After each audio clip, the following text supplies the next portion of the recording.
Hello, my name is David Mendoza, and I'm going to talk about global financial crisis. Um, first of all, I'm going to talk about how the crisis affected the world financial system. I'm going to explain in detail how this happened, and the other side, it's only about how the ideologies will avoid this kind of financial crisis if they were not so vocal. So the global financial crisis, it didn't affect just one group of people, but everyone in the world. And this brought two type of people together. The first type of people was the homeowners, and the second ones were the investors. So these two type of people are the key of why the global financial crisis frozen. So I'm gonna explain a little bit more about this. Okay, so the homeowners are the ones that represent the mortgages, and the mortgages represent the houses, and the investors are the ones that represent the money, are the ones that represent institutions such as car insurance companies, mutual funds, and pension funds. So the way these two type of people were brought together is through the financial system, also known as the Wall Street. Now I'm gonna explain a little bit of how the investors made more money. So basically, they waited to do some investments that made more money, and the way they did it in the past, it was through the U.S. Federal Reserve, where they buy or bought treasury bills, and this was called also the safest investment. Now, in 2001, on the September 11 event happened. This forced the U.S. Federal Reserve to give investors only the 1% of what they give to the Federal Reserve. And the reason for this was to maintain economic stability. So investors said no thanks to this kind of investment. This means that banks on Wall Street can borrow just 1% also. This forced the banks to borrow money from other countries, such as Japan and the Middle East. This kind of business give place to leverage. What's leverage? Leverage is borrowing money to amplify the outcome of a deal. An example for this will be like, let's say a person borrows money from the bank, let's say $10,000, and he sells the same amount by $11,000. He pays the bank and he wins $1,000. The same example can be, but in huge amount of money. Let's say I borrow from the bank $1 million.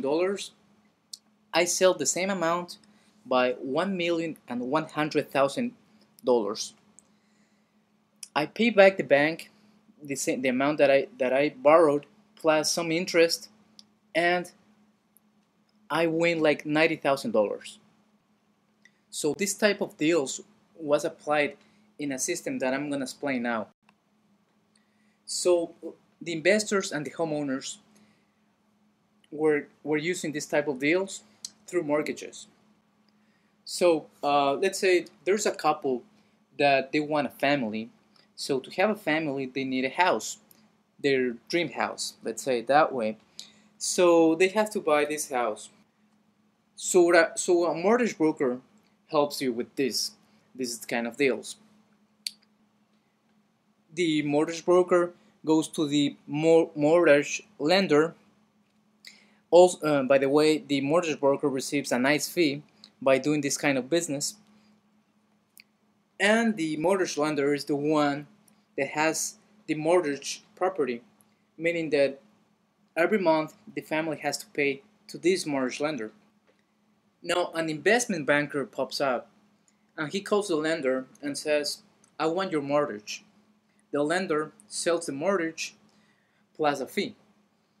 Now, the investment banker divides this mortgage and sells the mortgage to investors, to bankers, and to hedge funds. The cycle was working. Everyone was getting rich. So the lenders called the mortgage brokers and say, "Hey, we need more people that buy to buy houses." And the mortgage brokers say, "There's no more people to buy houses."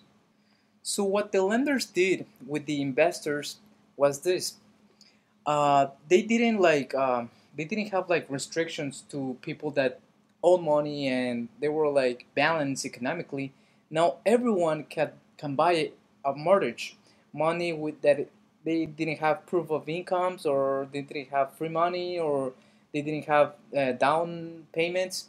So now the mortgage was for everyone, meaning that there were people now that wanted to buy the mortgages. So the same cycle began working again. So when people ended paying their mortgages, the mortgages money were converted to more houses. But there was no more people to buy houses, meaning that the supplies were more than demand itself. So the prices of the houses got lowered. People that were paying their houses realized these things, that they were, let's say, they bought their houses, their mortgage in $300,000, and now the same house cost $90,000. So they withdraw with this type of deals, and they didn't pay anymore.